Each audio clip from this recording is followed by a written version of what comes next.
Okay बालक and बालिके, तो class 10th का आज के इस वीडियो में हम करेंगे human I and the colourful world के एनसीईआरटी के क्वेश्चन प्रैक्टिस। जैसा कि तुम्हें पता है हर वीडियो का दो क्वेश्चन प्रैक्टिस, हर चैप्टर का दो क्वेश्चन प्रैक्टिस वीडियो आता है। थियरी वीडियो ऑलरेडी इस चैप्टर का अपलोड हो गया है। क्वेश्चन प्रैक्टिस में फर्स्ट वीडियो है जिसमें हम एनसीईआरटी के सारे क्वेश्चंस करेंगे और फिर एक और वीडियो आएगा जिसमें कुछ एडवांस प्रॉब्लम करेंगे। अब देखो इस चैप्टर में ज़्यादा कुछ एडवांस है नहीं, एनसीईआरटी में भी बस बहुत कम ही क्वेश्चन है, तो बहुत छोटा ही वीडियो होगा। जैसा कि तुम्हें ऑलरेडी लेंथ पता होगा, देख चुके होगे। पर ठीक है, इसमें भी जो भी थोड़ा बहुत अच्छे अच्छे क्वेश्चंस होते हैं वो एडवांस क्वेश्चन प्रैक्टिस लेंगे, उसमें भी थोड़ा बहुत क्वेश्चन प्रैक्टिस करेंगे। हालांकि इस चैप्टर से ज़्यादा कुछ एडवांस बनेगा नहीं, एक्सेप्ट प्रिज्म वाला जो केस है उसी में थोड़े बहुत क्वेश्चन बनते हैं। बाकी तो न्यूमेरिकल प्रॉब्लम कुछ है नहीं, सिर्फ थियरी मेनली है। ठीक है, तो जो भी ये करते हैं। और तो इस वीडियो में बेसिकली एनसीईआरटी के सारे क्वेश्चंस करेंगे। तो चलो बिना कुछ फालतू बकैती किए हुए क्वेश्चन प्रैक्टिस शुरू करते हैं। ठीक है। फर्स्ट क्वेश्चन बोल रहा है the human eye can focus object at different distance by adjusting the focal length of the eye lens. This is due to, किस कारण की वजह से? इसको पावर ऑफ एकोमोडेशन बोलते हैं। कि मतलब आई जो है हमारा वो दूर की चीज़ों को और नज़दीक की चीज़ों को दोनों देख सकता है। इस पावर को हम क्या बोलते हैं? Power of accommodation. तो accommodation due to accommodation, B वाला जो ऑप्शन होगा वो सही हो जाएगा। ठीक। Second question, the human eye forms the image of the object at its, मतलब जो ह्यूमन आई होता है वो किसी भी ऑब्जेक्ट का इमेज कहाँ पे बनाता है? रेटिना पे बनाता है। रेटिना पे हमारा इमेज बनता है। ठीक है। Next question, the list distance of distinct vision for young adult with normal vision is about, क्या मतलब लिस्ट डिस्टेंस मतलब क्या? कम से कम कितना डिस्टेंस जो कि अच्छे से देखा जा सकता है एक जवान नौ पुरुष आदमी के द्वारा, तो कितना होता है? 25 सेंटीमीटर होता है। ध्यान देंगे यहाँ पे 25 मीटर लिखा हुआ है, फ्लो में टिक मार्क नहीं कर देंगे ये वाला। 25 सेंटीमीटर होता है जो कि कम से कम डिस्टेंस जहाँ मतलब जो कि आसानी से एक नौजवान एडल्ट देख सकता है। ठीक है। अगला question, the change in focal length of eye lens is caused by the action of, मतलब जो हमारा आँख का फोकल लेंथ चेंज होता है दूर की चीज़ों को और नज़दीक की चीज़ों को देखने के लिए, वो किसके द्वारा किया जाता है? वो सिलेरी मसल्स के द्वारा किया जाता है। वो कॉन्ट्रैक्ट और रिलैक्स होता है जिसकी वजह से फोकल लेंथ चेंज होता है, जिससे कि हम दूर और नज़दीक दोनों की चीज़ों को देख पाते हैं। ठीक है। अगला सवाल, नेक्स्ट बोल रहा है a person needs a lens of power this dioptre for correcting distant vision for correcting his near vision he needs a power of 1.5 dioptre. What is the focal length of the lens required for correcting distant vision and near vision? ठीक है। First part क्या बोल रहा है? कितना focal length होगा distant vision को correct करने के लिए? तो डिस्टेंट विजन को करेक्ट करने के लिए जो पावर लग रहा है वो पावर कितना लग रहा है? -5.5 डायोप्टर का। ठीक। तो करस्पॉन्डिंग फोकल लेंथ क्या होगा? पावर का फॉर्मूला क्या होता है? Power equal to 1/f। तो f क्या हो जाएगा? फोकल लेंथ क्या हो जाएगा? 1/p। तो बस डाल देंगे p की वैल्यू कितना? -5.5। अब ये ध्यान देंगे कि जब फोकल लेंथ, जब पावर डायोप्टर में होता है तो फोकल लेंथ का यूनिट क्या होता है? मीटर होता है। ये बात ध्यान देंगे। ठीक। तो अगर यहाँ पे पावर डायोप्टर में दे रखा है तो जो फोकल लेंथ होगा वो मीटर में, तो यहाँ पे जो फोकल लेंथ हमें मिलेगा वो भी किस में मिलेगा? मीटर में मिलेगा। ठीक। इसको खोपचे में इधर भी लिख सकते हो यहाँ पे।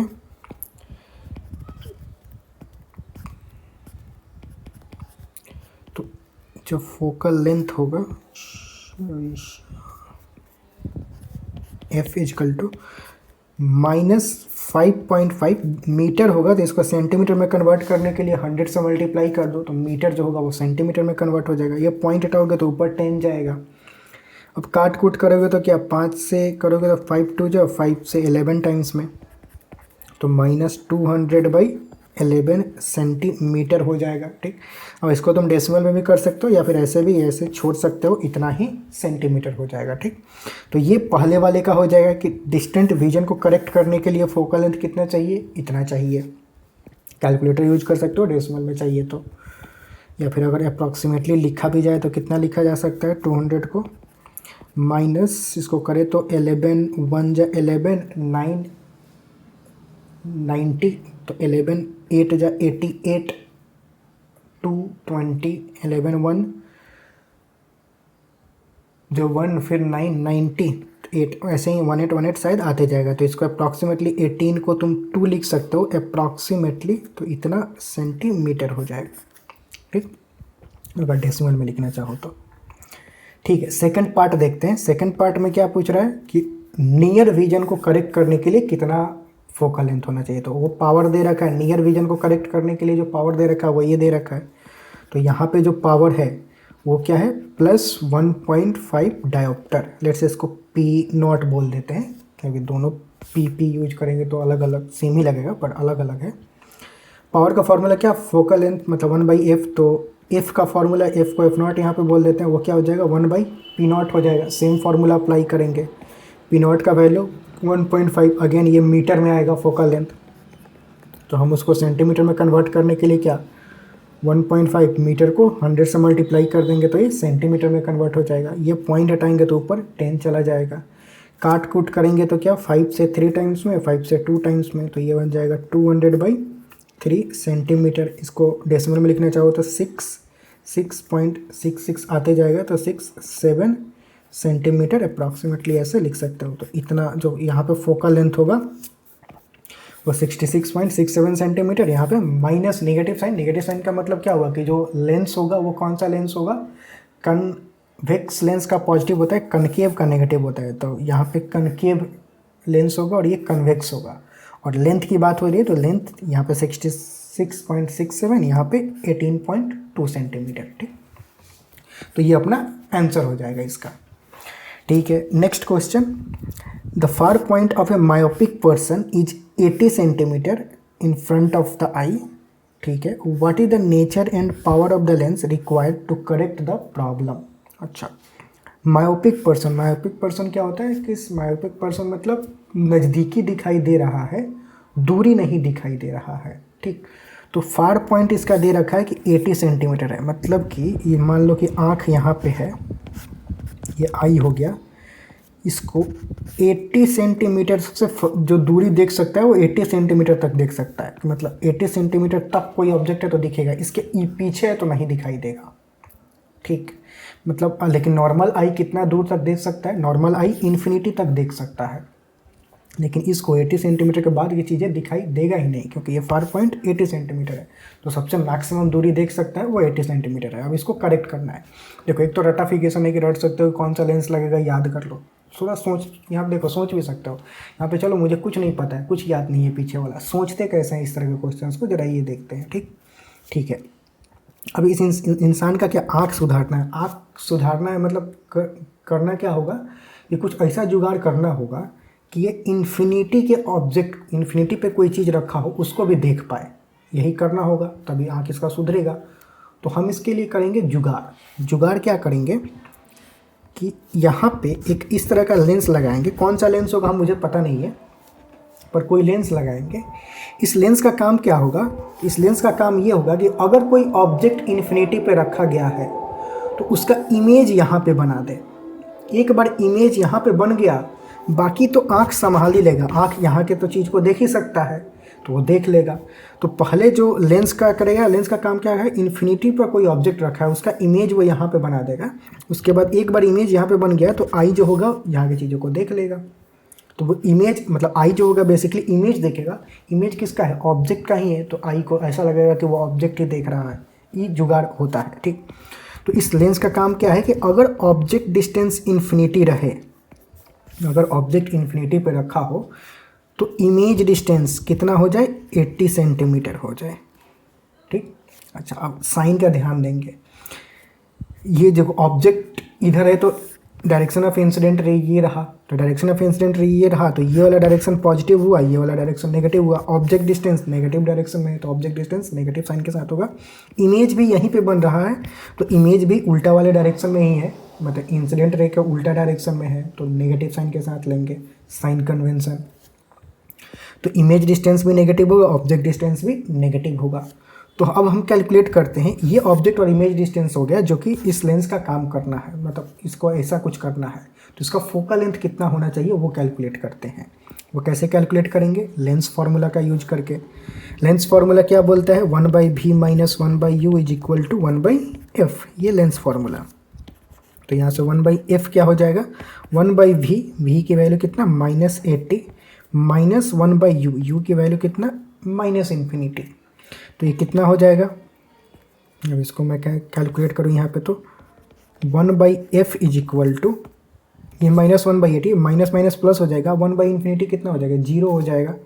ठीक, तो ये लिख सकते हो -1/80, और ये तो प्लस 0 ही हो गया, तो 0, तो इसमें कुछ भी जोड़ोगे तो वो 0, मतलब कोई इम्पैक्ट, कोई चेंज होगा नहीं, तो सेम ऐसे यही रह जाएगा। दोनों को पलट देंगे अब, तो एफ इजकल टू क्या हो जाएगा? -80 सेंटीमीटर, यानी कि जो फोकल लेंथ आया वो कितना आया? -80 सेंटीमीटर आया। तो जो हमें क्या कैलकुलेट करना है? What is the nature and power of the lens. तो नेचर ऑफ द लेंस तो तुम फोकल लेंथ से अब जज कर सकते हो कि मतलब यहाँ पे नेगेटिव से नहीं आया है, फोकल लेंथ नेगेटिव आया है, मतलब लेंस कौन सा होगा? लेंस कौन सा होगा? कनकेव होगा, क्योंकि कनकेव लेंस का फोकल लेंथ नेगेटिव होता है। तो नेचर तो तुम यहीं से बता सकते हो, नेचर कौन सा होगा? कनकेव लेंस होना चाहिए। पावर क्या होगा? तो पावर का फॉर्मूला यूज कर लेंगे, पावर इजकल टू क्या? 1/f, लेकिन ये ध्यान देंगे पावर कैलकुलेट करते समय फोकल लेंथ को हम मीटर में पुट करते हैं। यहाँ पे हमने फोकल लेंथ को सेंटीमीटर में कैलकुलेट किया है, तो पहले इसको मीटर में कन्वर्ट करेंगे।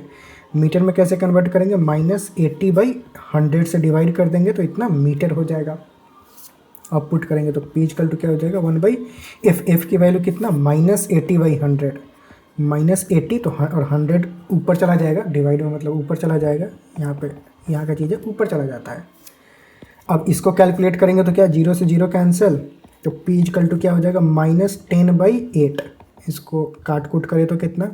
2 से 4 टाइम्स में, 2 से 5 टाइम्स में, तो -5/4 हो जाएगा। 5/4 -1.25 बन जाएगा ये, तो p इजकल टू क्या? -1.25 डायोप्टर। पावर का यूनिट क्या? डायोप्टर। तो जो हमसे पूछा जा रहा है कि व्हाट इज द नेचर, तो नेचर क्या होगा? Concave lens and power of the lens required. तो पावर कितना? -1.25 डायोप्टर रिक्वायर्ड होगा इस आँख को करेक्ट करने के लिए। तो ये अपना दूसरा आंसर हो गया। तो सवाल ये बेसिकली कंप्लीट हुआ। यही चीज़ होता है आई के प्रॉब्लम को कभी भी सॉल्व करने के लिए, ऐसा ही हमेशा ऐसे सोचोगे तो चीज़ें आसान रहेगी। देखो तुम्हें याद भी नहीं करना पड़ेगा कनकेव लेंस चाहिए, ये ऑटोमेटिक आ गया यहाँ पे। और लेंस का काम क्या होता है ये बात हमेशा ध्यान देना, लेंस का काम क्या होता है उस पॉइंट ऑफ व्यू से सोचोगे तो मतलब चीज़ें आसान होगी सॉल्व करना। जैसे मैंने सोचा था कि लेंस का यहाँ इस केस में लेंस का काम क्या होगा कि लेंस का काम बस ये होगा कि इन्फिनिटी के ऑब्जेक्ट का इमेज यहाँ पे बना दे, बस लेंस का काम यही है। फिर इसके अकॉर्डिंग प्रोसीड करोगे तो चीज़ें आसानी से सॉल्व हो जाता है। ठीक है, आगे बढ़ते हैं। अगला सवाल, अब अगला सवाल बोल रहा है make a diagram to show how hypermetropia is corrected. Hypermetropia मतलब फार साइटेडनेस, मतलब दूरी दिखाई दे रहा है, नज़दीकी नहीं दिखाई दे रहा है। ये उल्टा वाला केस है पिछले वाले से, नज़दीकी नहीं दिखाई दे रहा है। The near point of a hypermetropic eye is 1 metre. What is the power of the lens required to correct this defect? Assume that the near point of normal eye is 25 centimetre. अब देखो ये पिछला वाला दूसरा case था, ये अलग वाला केस है, तो ये भी देख लेते हैं। इसमें क्या है कि एक आँख है, ये हाइपरमेट्रोपिक है। हाइपरमेट्रोपिक मतलब दूरी तो दिखाई दे रहा है, मतलब इन्फिनिटी की चीज़ें दिखाई दे रही है, नज़दीकी नहीं दिखाई दे रहा है। नज़दीकी नहीं दिखाई दे रहा है मतलब क्या? सबसे नज़दीक की चीज़ें जो देख सकता है वो कितना है? 1 मीटर का। मतलब कोई ऑब्जेक्ट 1 मीटर पे रखा गया हो तो दिखाई देगा। यहाँ पे कोई ऑब्जेक्ट हो वो तो दिखाई देगा, लेकिन उसके पास हो अगर इधर तो नहीं दिखाई देगा इसको। ठीक, लेकिन नॉर्मल आई कैसा होता है? नॉर्मल आई तो 25 सेंटीमीटर तक के डिस्टेंस को देख सकता है। ये तो 1 मीटर है, लेकिन नॉर्मल आई तो कितना? 25 सेंटीमीटर तक के डिस्टेंस को देख सकता है। यानी कि ऑब्जेक्ट यहाँ भी रखा हो उसको भी देख सकता है एक नॉर्मल आई। तो इसका आँख ठीक करना है, मतलब इसको नॉर्मल अगर बनाना है तो हमें ऐसा करना होगा कि वो यहाँ की चीज़ों को भी देख पाए। तो उसके लिए क्या करेंगे? लेंस लगाएंगे, मतलब जुगाड़ करेंगे। अब अगेन इस लेंस का काम क्या होगा? इस लेंस का काम ये होगा कि यहाँ पे कोई ऑब्जेक्ट अगर रखा गया है उसका इमेज यहाँ पे बना दे। एक बार यहाँ के ऑब्जेक्ट का इमेज अगर यहाँ पे इसने बना दिया तो आई तो यहाँ की चीज़ों को देख ही पा रहा है, तो इमेज को वो देखेगा, आई को लगेगा कि वो ऑब्जेक्ट ही देख रहा है। तो जुगाड़ ये होता है, ठीक। तो इस लेंस, जो भी लेंस लगेगा उस लेंस का काम क्या होगा कि अगर ऑब्जेक्ट यहाँ पे रखा गया हो उसका इमेज यहाँ पे बनाए, ठीक। मतलब ऑब्जेक्ट डिस्टेंस इस आई के लिए अगर ऑब्जेक्ट डिस्टेंस 25 सेंटीमीटर रहे तो इमेज डिस्टेंस 1 मीटर, 1 मीटर मतलब 100 सेंटीमीटर हो जाए, ठीक। 1 मीटर मतलब 100 सेंटीमीटर। अब प्लस या माइनस, तो अगेन देखो ऑब्जेक्ट यहाँ पे है, ऑब्जेक्ट यहाँ पे है तो मतलब पॉजिटिव डायरेक्शन ये रहा, मतलब इधर पॉजिटिव होगा और इधर नेगेटिव होगा। ये ऑब्जेक्ट डिस्टेंस उल्टा ही है और ये इमेज डिस्टेंस भी इधर उल्टा है, तो दोनों नेगेटिव होगा, ठीक। तो ऑब्जेक्ट डिस्टेंस में माइनस, इमेज डिस्टेंस भी माइनस साइन के साथ आएगा। तो अब इसका फोकल लेंथ क्या होगा इस लेंस का, वो कैलकुलेट कर लेते हैं। फोकल लेंथ क्या, लेंस फार्मूला अप्लाई कर लेंगे। लेंस फार्मूला क्या, 1/f equal to 1/v minus 1/u। 1/v, v की वैल्यू कितना -100 माइनस 1/u, u की वैल्यू कितना -25। तो बस 1/f इजकल टू क्या हो जाएगा, -1/100 माइनस माइनस प्लस बन जाएगा, ये माइनस माइनस प्लस बन जाएगा 1/25, ठीक। इसको करें तो कितना हो जाएगा, 100 और 25 कैल्शियम, 100 माइनस 1 प्लस 25 4 जा, तो 4 × 1 4 हो जाएगा, तो प्लस 3/100 हो जाएगा। तो 1/f की वैल्यू क्या हो गई, 1/f की वैल्यू 3/100। तो f की वैल्यू क्या हो जाएगी, पलट देंगे 100/3 हो जाएगा, इतना सेंटीमीटर। हमसे क्या पूछ रहा है, what is the power of the lens required to correct the vision, power की वैल्यू पूछ रहा है। तो पावर के लिए क्या, फोकल लेंथ मीटर में लेना पड़ेगा। मीटर में लेने के लिए क्या, f की वैल्यू 100/3, सेंटीमीटर को मीटर में कन्वर्ट करने के लिए 100 से डिवाइड कर देंगे तो सेंटीमीटर मीटर में कन्वर्ट हो जाएगा। तो 100 से 100 कैंसिल, ये 1/3 मीटर हो जाएगा। पावर हमें मिल गया मीटर में, तो बस फोकल लेंथ मिल गया मीटर में, तो पावर कैलकुलेट करने के लिए क्या, फोकल लेंथ मीटर में मिल गया, पावर कैलकुलेट करने के लिए पावर का फॉर्मूला अप्लाई कर देंगे। पावर इजकल टू, यहाँ पे लिख लेते हैं 1/f, f की वैल्यू पुट करेंगे मीटर में, तो 1/3। अब 3 जो होगा वो क्या ऊपर चला जाएगा, तो p इजकल टू क्या हो गया, 3 डायोप्टर। तो जो पावर चाहिए वो कितना चाहिए, 3 डायोप्टर का चाहिए। अब देखो पावर पॉजिटिव आया है, या फिर यहाँ भी देख सकते हो कि फोकल लेंथ पॉजिटिव आया। फोकल लेंथ पॉजिटिव आया मतलब लेंस कौन सा होगा, कन्वेक्स लेंस होगा। कन्वेक्स लेंस का फोकल लेंथ पॉजिटिव होता है, या फिर कन्वेक्स लेंस का पावर जो होता है वो पॉजिटिव होता है। तो तुम्हें ये भी नहीं सोचना है कि कौन सा लेंस होगा, ऑटोमेटिक वो आ जाएगा। तो हमें पता चल गया यहाँ पे कन्वेक्स लेंस होना चाहिए। हालांकि क्वेश्चन में पूछ नहीं रहा है, क्वेश्चन में सिर्फ पूछ रहा है कि अच्छा मेक अ डायग्राम, डायग्राम तो दे ही रहा है, डायग्राम भी बनाएंगे। अब यहाँ पे दे रहा है कि what is the power of the lens required. तो पावर जो पूछ रहा है तो पावर तो कितना हो जाएगा, 3 डायोप्टर हो जाएगा। और ये लेंस कौन सा होगा, पॉजिटिव आया है तो इसका लेंस कौन सा होगा, कन्वेक्स लेंस होगा, ठीक। अब फोटो बनाने के लिए बोल रहा है तो फोटो बनाते हैं। फोटो बनाने के लिए एक पेज ऐड करते हैं यहाँ पे, और यहाँ पे बनाते हैं आँख। तो आई ऐसा लेते हैं कि मान लो कि ये बहुत बड़ा आई बना दिया, छोटा बनाते हैं। ड्राइंग मेरा बहुत अच्छा है तो वो थोड़ा सा ध्यान में रखेंगे। मान लो कि ये तुम्हारा आँख हो गया, इसका जो नियर पॉइंट है अभी कितना है, 100 मीटर, मतलब यहाँ मान लो कि ये नियर पॉइंट है। नॉर्मल आई का नियर पॉइंट मान लेते हैं इंडेक्स, इंडेक्स किसी को कुछ भी ले सकते हो। तो इस नॉर्मल आई का जो होता है वो 25 सेंटीमीटर होता है, लेकिन ये यहाँ के तक ही देख सकता है। तो हम क्या करेंगे, इस पर एक लेंस लगाना पड़ेगा। इसको लेंस यहाँ पे लगाएं तो मान लो कि यहाँ पे एक लेंस कौन सा लगेगा, कन्वेक्स लेंस लगेगा। यहाँ पे पॉजिटिव पावर आया हुआ है तो कन्वेक्स लेंस लगेगा, तो कन्वेक्स लेंस लगा दिए। अब इस कन्वेक्स लेंस का काम क्या है कि ऑब्जेक्ट अगर यहाँ पे रखा हो तो उसका इमेज यहाँ पे बना दे, सॉरी उल्टा बोल दिया, ऑब्जेक्ट यहाँ पे रखा हो तो इमेज यहाँ पे बना दे कि यहाँ की चीज़ों को तो आँख देख ही लेगा। तो ऑब्जेक्ट अगर यहाँ पे रखा हो तो ऑब्जेक्ट से मान लो कि रे ऑफ लाइट ऐसे जा रहा है, तो उसको करेगा ये थोड़ा सा कन्वर्ज करेगा, और उसको तुम पीछे की तरफ बढ़ाओगे तो मतलब अब देखो डायग्राम स्केल से पूरा टू द स्केल होगा नहीं, मैं बस फील दे रहा हूँ होगा क्या इसमें। तो इसको यहाँ पे बढ़ाओगे, इस रे ऑफ लाइट को पूरा ये ऐसे पैरेलल नहीं हो जाएंगे, थोड़ा सा कन्वर्ज करेंगे।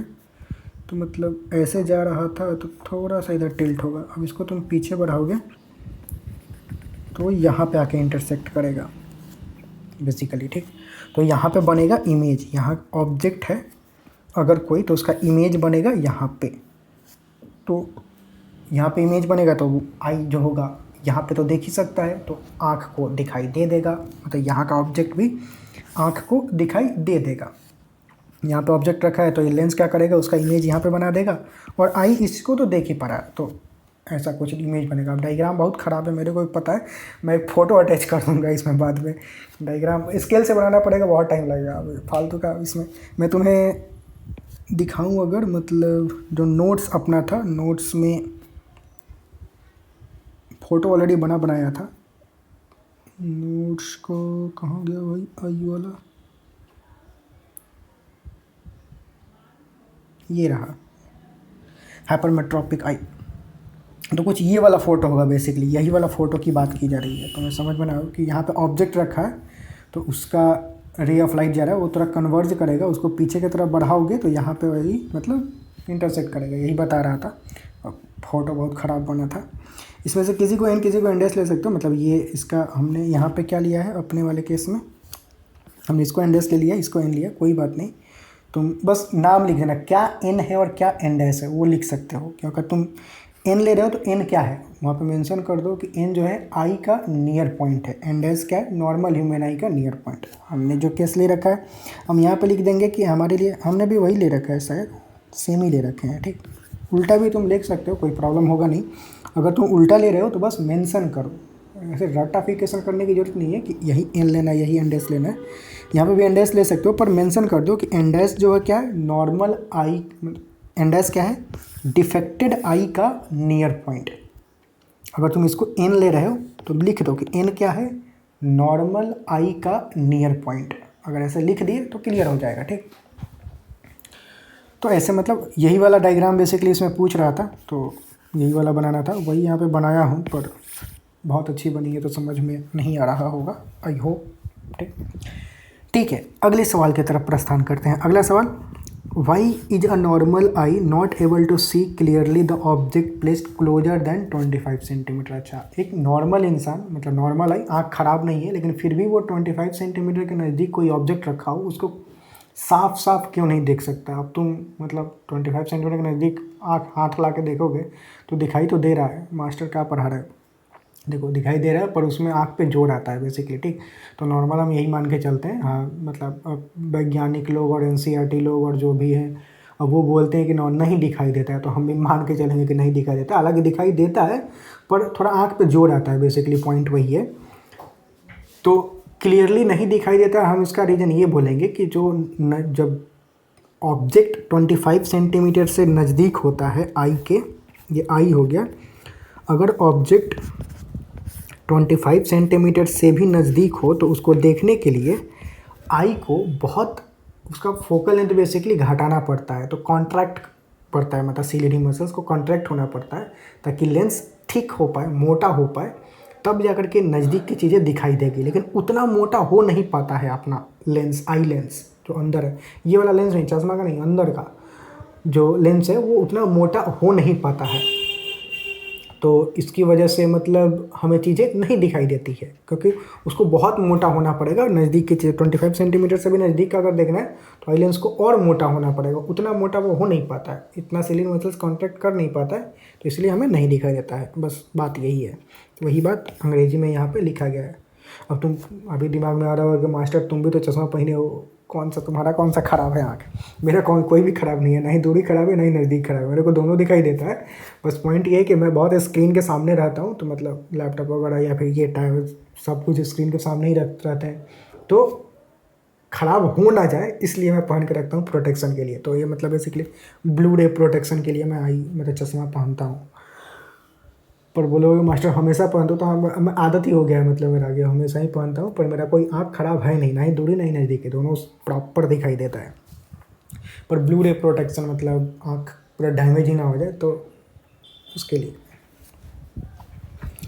ठीक है, नेक्स्ट सवाल पे आते हैं। What happen to the image distance in the eye when we increase the distance of object from the eye. तो बोल रहा है कि क्या होता है इमेज डिस्टेंस का आई के अंदर जब हम ऑब्जेक्ट डिस्टेंस को इंक्रीज करते हैं, मतलब ऑब्जेक्ट को अगर दूर ले जाए तो इमेज डिस्टेंस जो बनता है हमारे आंखों में उसके साथ क्या होता है, वो सेम ही रहता है, उसमें कोई भी चेंज नहीं आता है।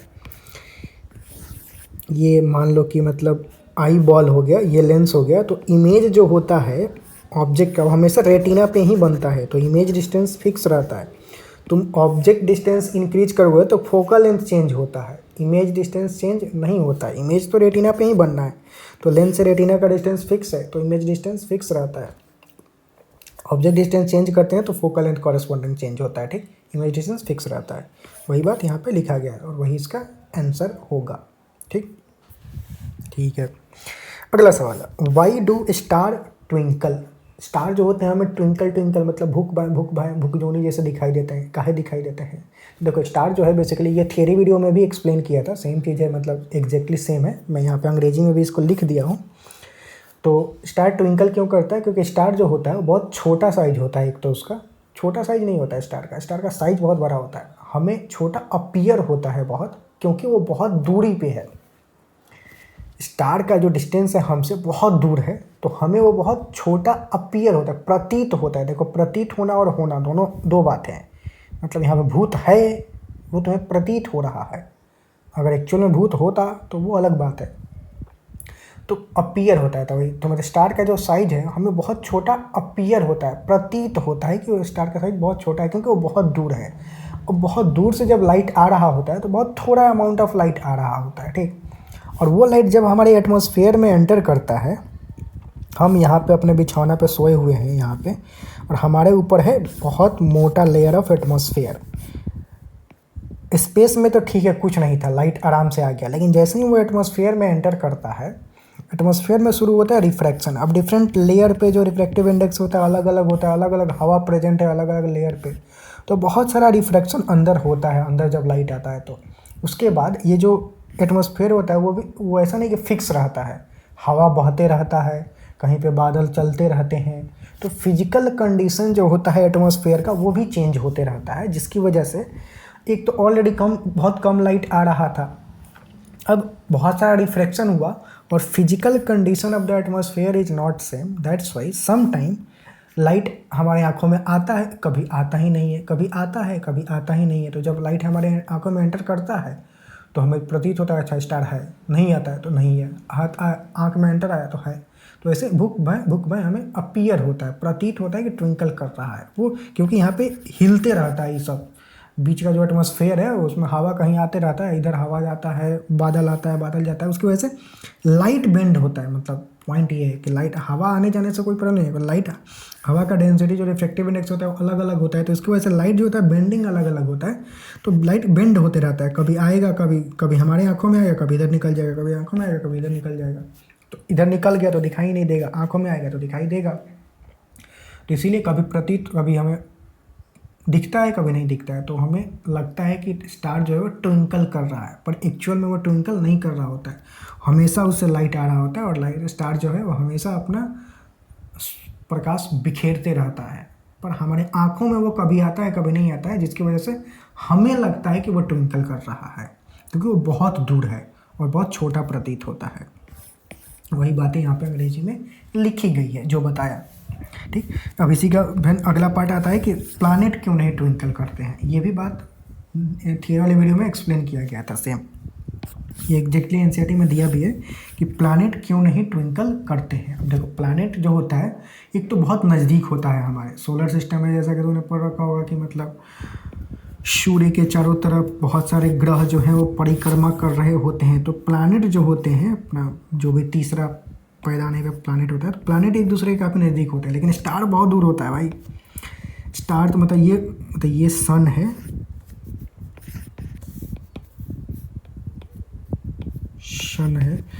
स्टार तो मतलब कई 100 प्रकाश वर्ष, मिलियंस ऑफ ईयर्स प्रकाश वर्ष दूर रहता है। तो स्टार बहुत दूर है, मतलब तुलना ही नहीं कर सकते हो। सन से हमारे तक लाइट आने में 8 मिनट कुछ सेकंड लगता है, मतलब लाइट को यहाँ से यहाँ तक आने में 8 मिनट कुछ सेकंड का समय लगता है, 8 मिनट 22 सेकंड शायद। लेकिन एक स्टार से लाइट को आने में हजारों लाखों साल लगते हैं। तो स्टार कितना दूर है समझ में आ रहा है? जो स्टार बहुत दूर होता है, प्लैनेट जो होता है काफ़ी नज़दीक नज़दीक रहता है। तो इसीलिए यहाँ से जो इस अब प्लैनेट का खुद का लाइट नहीं होता है, ये जो सन का लाइट होता है उसी को रिफ्लेक्ट करता है। तो जो प्लैनेट से लाइट आ रहा है वो काफ़ी हाई अमाउंट ऑफ लाइट आ रहा है, बहुत कम नहीं आ रहा है, बहुत ज़्यादा लाइट आ रहा है, क्योंकि बहुत नज़दीक है। भले ही साइज में बहुत छोटा है, स्टार का साइज बहुत बड़ा होता है, लेकिन दूर है तो इसलिए कम छोटा, तो हमें छोटा सा प्रतीत होता है। प्लैनेट छोटा ही होता है बहुत, मतलब स्टार के तुलना में, पर ये बहुत नज़दीक होता है तो हमें बहुत बड़ा ये प्रतीत होता है। और लाइट जो आता है वो सफिशिएंट अमाउंट ऑफ लाइट आ रहा होता है। तो इसीलिए यहाँ पे वो ट्विंकलिंग इफेक्ट नहीं होता है। यहाँ भी रिफ्लेक्शन होता है, लाइट जब एंटर करेगा सन में तो यहाँ भी रिफ्लेक्शन होगा, पर वो इतना नहीं होता है कि वो कभी लाइट हमारे आँखों में आए ही ना कुछ लाइट हमारे आँखों में आता ही है हमेशा, क्योंकि ये बहुत नज़दीक है। तो बहुत अच्छा खासा अमाउंट ऑफ लाइट इससे आता है। इसीलिए इस केस में ट्विंकलिंग इफेक्ट देखने को नहीं मिलता है, ठीक, कि नज़दीक है तो बड़ा प्रतीत होता है। स्टार बहुत दूर है तो उस केस में ट्विंकलिंग इफेक्ट होता है, क्योंकि उससे लाइट बहुत कम लाइट आ रहा होता है, और वो थोड़ा इधर उधर हो जाए तो दिखेगा ही नहीं स्टार। ये बहुत ज़्यादा अमाउंट ज़्यादा लाइट आ रहा होता है, तो इसमें ट्विंकलिंग इफेक्ट नहीं होता है, क्योंकि ये बहुत नज़दीक है। उसी बात को यहाँ पे अंग्रेजी में लिखा गया है, ठीक है। Next question, why does the sky appear dark instead of blue to astronaut? Astronaut क्या मतलब कि जो स्पेस में इंसान चला गया है वो जब स्काई को देखता है तो उसको डार्क दिखाई देता है, लेकिन हम जब स्काई को देखते हैं तो ब्लू दिखाई देता है। ऐसा का है? ऐसा इसलिए होता है कि देखो, हम लोग जो होते हैं वो हमारे ऊपर एक एटमॉस्फेयर है। अब यहाँ पे मैं खड़ा हूँ तो लाइट जब आ रहा है तो हमने स्कैटरिंग ऑफ लाइट देखा था कि लाइट क्या होता है, जैसे ही एटमॉस्फेयर में एंटर करेगा वो स्कैटर पार्टिकल से टकराता है तो स्कैटरिंग होना शुरू होता है। अब स्कैटरिंग होगा तो लाइट स्कैटर्ड करके, जो स्कैटर्ड लाइट है, अब स्कैटरिंग में भी पहले स्कैटरिंग किसका होगा? ब्लू कलर का होगा, क्योंकि ब्लू का वेवलेंथ कम होता है, वेवलेंथ कम तो स्कैटरिंग ज़्यादा। तो ब्लू कलर जो होता है बहुत ज़्यादा स्कैटर्ड होता है, तो वही जो स्कैटर्ड लाइट है वही हमारे आँखों में आता है, और हमें ऐसा प्रतीत होता है कि ये जो स्काई है वो ब्लू है, क्योंकि जो लाइट आ रहा है तो जो एटमॉस्फेयर है उसके, मतलब स्काई या फिर एटमॉस्फेयर दोनों सेम ही बात है, तो स्काई या फिर एटमॉस्फेयर है उसका जो पार्टिकल है वो लाइट को स्कैटर्ड कर रहा है, और वो स्कैटर्ड लाइट हमारे आंखों में ब्लू कलर का आ रहा है, इसलिए हमें स्काई ब्लू कलर का दिख रहा है। लेकिन स्काई मतलब क्या? हमारे ऊपर की चीज़ों को स्काई बोलेंगे, ठीक। तो हमारे लिए ये हुआ, इसलिए हमें स्काई जो है ऊपर की चीज़ें ब्लू दिख रही है। एस्ट्रोनॉट कहाँ पे है? स्पेस में है। स्पेस में है तो उसके ऊपर तो कुछ एटमॉस्फेयर है ही नहीं। मान लो अब, मतलब ये एस्ट्रोनॉट्स की कहानी लेते हैं, उसके ऊपर तो कोई भी एटमॉस्फेयर है ही नहीं, स्पेस में कोई भी एटमॉस्फेयर नहीं होता है। तो उस केस में जो लाइट आ रहा होता है वो स्कैटर्ड ही नहीं होता है, स्कैटर्ड होगा ही नहीं, क्योंकि कोई पार्टिकल है ही नहीं, कोई पार्टिकल है ही नहीं तो कोई भी स्कैटरिंग होगा ही नहीं, तो स्कैटर्ड लाइट इसके आंखों में आएगा ही नहीं। तो मान लो कि लाइट इधर से अगर आ रहा है तो लाइट ऐसे ही निकल जाएगा, इसको तो कुछ पता भी नहीं चलेगा। यहाँ पे कोई पार्टिकल होता तब ये लाइट को स्कैटर्ड करता, और वो स्कैटर्ड लाइट इस एस्ट्रोनॉट के आंखों में आता तो इसको लगता कि हाँ कुछ तो पर जो भी लाइट स्कैटर्ड होता जिस कलर का आता उस कलर का दिखाई देता। लेकिन यहाँ पे तो कोई एटमॉस्फेयर है ही नहीं, कोई पार्टिकल है ही नहीं, तो लाइट आता है और चुपचाप निकल जाता है, कोई भी स्कैटरिंग नहीं होता है, इसको पता भी नहीं चलता है। तो इसलिए इसको डार्क दिखाई देता है, मतलब कुछ दिखाई नहीं देता है, मतलब क्या? डार्क दिखाई देता है। कोई भी चीज़ हमें डार्क कब दिखाई देता है? मतलब वो दिखाई नहीं दे रहा है। तो इसीलिए एस्ट्रोनॉट्स को जो स्काई होता है वो डार्क अपीयर होता है, क्योंकि वहाँ पे कोई भी एटमॉस्फेयर होता ही नहीं है, तो कोई भी स्कैटरिंग होता ही नहीं है। उसी बात को यहाँ पे अंग्रेजी में लिखा गया है, ठीक। इसी के साथ इस चैप्टर का सारा ही क्वेश्चंस कंप्लीट हुआ, ठीक। वीडियो देखने के लिए बहुत बहुत धन्यवाद। टेलीग्राम लिंक ज्वाइन, टेलीग्राम जो ग्रुप है वो ज्वाइन कर सकते हो, इस QR कोड को स्कैन कर सकते हो, या फिर यहाँ पे लिखोगे टेलीग्राम पे तो मिल जाएगा, जरूर ज्वाइन कर लेना। वहाँ पे मतलब इंपॉर्टेंट नोट्स, अनाउंसमेंट वगैरह मिलते रहता है, और बहुत सारे मटेरियल मसाला जो होता है वो मिलते रहता है। बुक का प्रमोशन क्लास 9th के लिए, ये क्लास 10th के लिए, अगर तुम क्लास 10th के हो, JNET फाउंडेशन का प्रिपरेशन करना चाहते हो, कर रहे हो, ये वीडियो को देख रहे हो तो आई होप कि तुम जेईई नीट फाउंडेशन के लिए इंटरेस्टेड हो, ओलंपियाड का या फिर किसी स्कॉलरशिप का एग्ज़ाम का प्रिपरेशन कर रहे हो, तो ये बुक तुम्हारे लिए बेस्ट साबित हो सकता है। इसके बुक की खासियत क्या है, जो कि मार्केट में जितने भी बुक अवेलेबल है किसी में भी तुमको नहीं मिलेगा। To the point notes, question bank, जितने भी क्वेश्चन हैं सभी क्वेश्चन का QR कोड तुम्हें मिल जाएगा। उसको स्कैन करके तुम डायरेक्ट सोल्यूशन देख सकते हो। अब हर वीडियो में मैं बताता हूँ तो बहुत बोर हो जाओगे, इसीलिए थोड़ा सा शॉर्ट में बता रहा हूँ। एक्चुअल जो जेईई नीट का PY क्विज होता है वो इसमें डाला गया है, तो अभी से जेईई नीट का PY क्विज सॉल्व करोगे, मतलब एक्चुअल क्वेश्चन सॉल्व करोगे जो कि जेईई और नीट में आया हुआ है, तो तुम्हारा कॉन्फिडेंस किस लेवल का होगा समझ सकते हो। और जो लेटेस्ट सिलेबस है उसके अकॉर्डिंग ये बुक प्रिपेयर किया गया है, ठीक। इसके साथ साथ बहुत सारे जितने भी क्वेश्चन है सबका बेसिकली मतलब QR कोड मिल जाता है, तो तुम्हें कुछ भी प्रॉब्लम हुआ तो इंस्टेंट सॉल्यूशन तुम्हें वहाँ पे मिल जाएगा। मैं प्रकट होगा तुम्हें चीज़ें डिटेल में समझा रहा हूँ, ठीक। बुक परचेज के लिए नीचे डिस्क्रिप्शन में लिंक होगा, वहाँ से तुम जा सकते हो, या फिर QR कोड को स्कैन करोगे तो उससे भी तुम ये बुक ले सकते हो अगर मन हो तो, ठीक। अगर थोड़ा भी इंटरेस्टेड हो फ्यूचर के लिए तो बहुत फेयर अमाउंट में, बहुत कम ही प्राइस पे मतलब ये बुक अवेलेबल है, वहाँ से खरीद सकते हो, ठीक है। तो इस वीडियो में इतना ही, और मिलते हैं नेक्स्ट वीडियो में। अब जो नेक्स्ट वीडियो होगा वो क्या, एडवांस क्वेश्चन प्रैक्टिस होगा इसी चैप्टर का। बहुत कम ही क्वेश्चन होंगे, ज़्यादा क्वेश्चन उसमें होंगे नहीं, पर जो भी होगा थोड़ा बहुत क्वेश्चन प्रैक्टिस करेंगे इस चैप्टर का, एडवांस क्वेश्चन प्रैक्टिस करेंगे, फिर उसके बाद नेक्स्ट चैप्टर आएगा, ठीक। और एक बात जो कि मतलब मैं 9th वालों से पूछा, तुम भी बताओ कि बहुत सारे बच्चे बोल रहे थे कि कब सिलेबस खत्म करोगे, सारा का सारा चैप्टर कब कंप्लीट करोगे, तुम कब चाहते हो ये बताओ, क्योंकि तुम्हारा चैनल है। जब तुम बोलोगे उस समय मैं कंप्लीट कर दूंगा। तुम बोलोगे भैया 10 दिन में कंप्लीट कर दे, 10 दिन में सारा वीडियो डाल दूंगा। मैं तो धीरे धीरे इसलिए डाल रहा हूँ कि मतलब तुम पहले पढ़ लो थियरी, फिर क्वेश्चन प्रैक्टिस करना, फिर थोड़ा टाइम दे रहा हूँ कि नेक्स्ट ये वीडियो के बाद थोड़ा टाइम दूंगा कि हाँ ये वाला वीडियो के सारे क्वेश्चन कर लो, फिर नेक्स्ट जो एडवांस क्वेश्चन है प्रैक्टिस का वीडियो है वो आएगा। पर तुम कब चाहते हो कि पूरा का पूरा सिलेबस कब खत्म किया जाए, नीचे कमेंट में बताओ। जैसे भी तुम लोग बोलोगे वैसे सिलेबस को ख़त्म कर दिया जाएगा उतना टाइम पे, ठीक है। हालांकि मैं प्लान कर रहा था मतलब नेक्स्ट मंथ के मिड में तक सारे चैप्टर कंप्लीट कर देते हैं। अगर इससे अलाइन हो तो बहुत सारे बच्चे तो वो बताओ कि हाँ ठीक है, नेक्स्ट मंथ के मिड मतलब ये जून चल रहा है, जुलाई का मिड मतलब 15 जुलाई के आसपास सारे ही चैप्टर कंप्लीट, सारा क्वेश्चन प्रैक्टिस सब कुछ कंप्लीट। उसके बाद रिवीजन या फिर जो भी बोलोगे वो ले लेंगे। क्वेश्चन प्रैक्टिस और बोलोगे तो उसके वीडियो बना देंगे, ठीक है। या फिर लाइव भी आ सकते हैं कि इवनिंग में, जैसे कि बहुत पिछले साल भी मैंने किया था कुछ समय तक, मतलब लाइव शाम को डेली आके क्वेश्चन प्रैक्टिस कर रहे थे। पर लाइव एंड में ही आएंगे, अभी नहीं। अभी तो जो चैप्टर चल रहा है वो करो, थियरी का जो भी वीडियो है वो सारे अपलोड कर रहा हूँ, जो भी क्वेश्चन प्रैक्टिस है ये सब कर लो। एंड में देखेंगे जब सिलेबस पूरा कंप्लीट हो जाएगा और तुम्हें क्वेश्चन प्रैक्टिस करने का मन है तो डेली लाइव आके वहाँ पे डिस्कस कर लेंगे, चीज़ें कंप्लीट कर लेंगे, मतलब और भी क्वेश्चन प्रैक्टिस कर लेंगे, ठीक। जो भी फीडबैक है नीचे कमेंट में बताओ, तो उस समय पता चलते रहेगा, तो उसी के अकॉर्डिंग आगे की चीज़ें प्लानिंग की जाएगी, ओके ठीक है। तो वीडियो को करते हैं ख़त्म और मिलते हैं नेक्स्ट वीडियो में।